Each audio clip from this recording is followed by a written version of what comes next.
দ্বিতীয় শ্রেণীর গণিত বইয়ের আজকের ভিডিওতে আমরা ৬৫ পৃষ্ঠা নিয়ে আলোচনা করব। তো ৬৫ পৃষ্ঠায় দেখো এখানে একটা বিয়োগের ম্যাথ আছে যে ১২৫ বিয়োগ হচ্ছে ৪৩ বিয়োগ কিভাবে করতে পারি।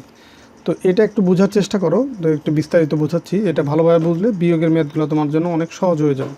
তো দেখো এইখানে পাশাপাশি লেখা আছে, আর এখানে যদি আমরা উপরে নিচে লিখে করি সেই ক্ষেত্রে দেখো এইভাবে লিখতে হবে যে ১২৫ তার নিচে হচ্ছে ৪৩। যেহেতু ১২৫ থেকে আমরা ৪৩ বিয়োগ করব, নিচে যদি লিখে এইভাবে লিখতে হবে। তো একটা বিষয় খেয়াল করতে হবে যে ডান দিক থেকে মিলিয়ে আসতে হবে। দেখো ১ ২ ৫, এই যে ১২৫ এটা লিখছে, এরপরে আছে ৪৩।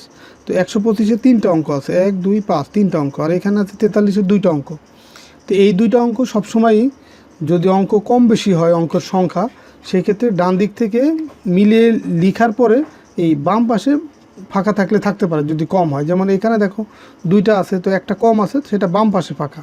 কিন্তু কখনো এরকম লেখা যাবে না যে 1-এর নিচে 4 2-এর নিচে 3 লিখলাম, এই ডান পাশে একটা খালি আছে এক ঘর, এরকম কিন্তু লেখা যাবে না। লিখতে হলে সবসময় এই ডান পাশ থেকে মিলিয়ে লিখতে হবে। সেটা অঙ্ক সংখ্যা যদি সমানও হয় সেক্ষেত্রেও দেখো যে এই ডান পাশ থেকে মিলাইলেও এই প্রত্যেকটা অঙ্কের নিচে একটা করে অঙ্ক থাকে। আর যদি সমান নাও হয় সেক্ষেত্রে যদি ডান দিক থেকে মিলাই বাম পাশে ফাঁকা থাকতে পারে, কোনো অসুবিধা নেই। কিন্তু ডান পাশে বা মাঝে অঙ্ক ফাঁকা রাখা যাবে না। তো এখন দেখো এটা বিয়োগ করার ক্ষেত্রে এই 3 আর 5 এই দুইটা, এটাকে বলা হয় একক স্থানীয় অঙ্ক। এই ডান পাশের অঙ্ক এটা হচ্ছে একক স্থানীয় অঙ্ক, এটা হচ্ছে দশক স্থানীয় অঙ্ক, এটা হচ্ছে শতক স্থানীয় অঙ্ক। দেন এককের সাথে একক বিয়োগ করব। যেমন ধরো 5 থেকে 3 বিয়োগ করব, অথবা এই 3 আছে কত হলে 5 হবে, এইভাবে আমরা বলতে পারি। তো 5 থেকে যদি 3 বিয়োগ করি, ধরো এখানে 5টা দাগ দিলাম, 1 2 3 4 5, এই যে 5টা দাগ দিলাম, 5 থেকে 3 বিয়োগ, ধরো 3টা আমি কেটে দিলাম, তাহলে এইখানে এখন আছে কত 2, তাহলে এখানে আমরা কত লিখব 2 লিখব।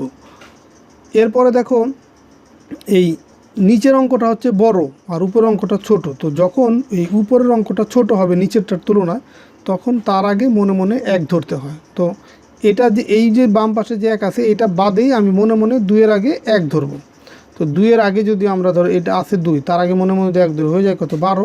তো 12 থেকে যদি 4 বিয়োগ করি, তাহলে আমরা এই যে এরকম যদি 12টা দাগ দিই, 1 2 3 4 5 6 7 8 9 10 11 12, এখন এখান থেকে বিয়োগ করবো কয়টা 4টা, ধরো এই যে 4টা আমি কেটে দিলাম 4টা। এখন এখানে আছে কত, গুণে দেখো 1 2 3 4 5 6 7 8, 8 আছে, তাহলে এইখানে লিখবো হচ্ছে 8।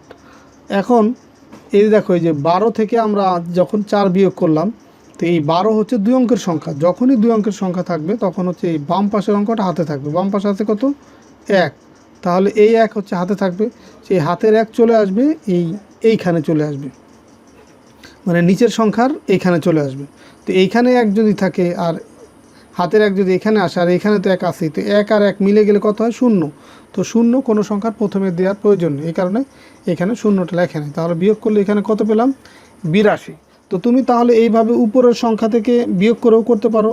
আবার যদি তুমি এইভাবে করো যে ধরো 3 আছে কত হলে 5 হবে, সেই ক্ষেত্রে তুমি হাতের আঙ্গুলের সাহায্যে 3-এর পর থেকে 5 পর্যন্ত গণনা করবা। 3-এর পরে 4 5, দেখো 2 ঘর গেলেই 5 হয়ে যাচ্ছে, এই কারণে এখানে 2। আবার দেখো 4 আছে কত হলে, যেহেতু 4-এর চেয়ে 2 ছোটো, এর আগে মনে মনে 1 হয়ে যায় 12।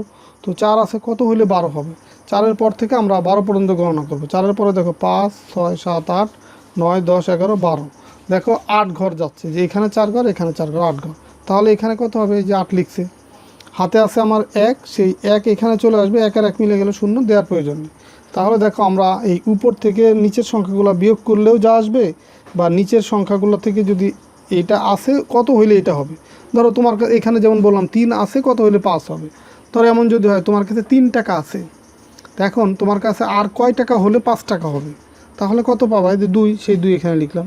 আবার ধরো তোমার কাছে 4 টাকা আছে, কত হইলে তোমার কাছে 12 টাকা হবে, আরও 8 টাকা হইলে তোমার কাছে 12 টাকা হবে, সেই 8 এখানে লিখলাম। তো এইভাবে তোমার বিয়োগ করতে হয়।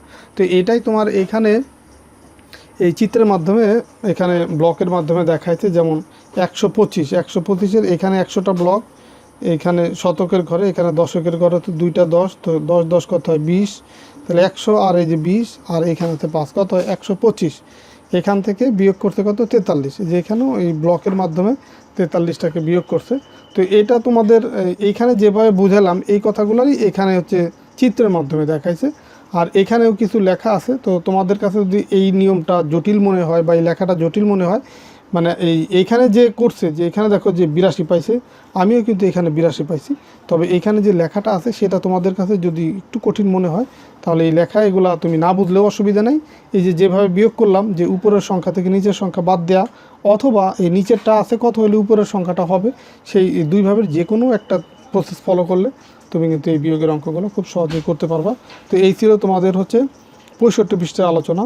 আবার এটা যদি পাশাপাশি করি সেই ক্ষেত্রেও দেখো, এই যে এককের সাথে একক বিয়োগ হবে, এই যে 3 আছে কত হলে 5 হবে, এই যে 2 হলে, আবার 4 আছে কত হলে 12 হবে, 8 হলে, হাতে 1, সেই 1 চলে আসবে এইখানে, এই ডান পাশের এই সংখ্যার এখানে এই 4-এর আগে চলে আসবে। তো তাহলে কত হবে, 1 আর এখানে 1, 1 আর 1 মিলে গেলে কত হয়, 0। দেখো সেটা প্রথমে দেওয়ার প্রয়োজন নেই। তো এই ছিল তোমাদের হচ্ছে 65 পৃষ্ঠা আলোচনা। তো ঠিক আছে, সবাই ভালো থাকো, সুস্থ থাকো। আমরা পরের ভিডিওতে 66 পৃষ্ঠা নিয়ে আলোচনা করব। আল্লাহ হাফেজ।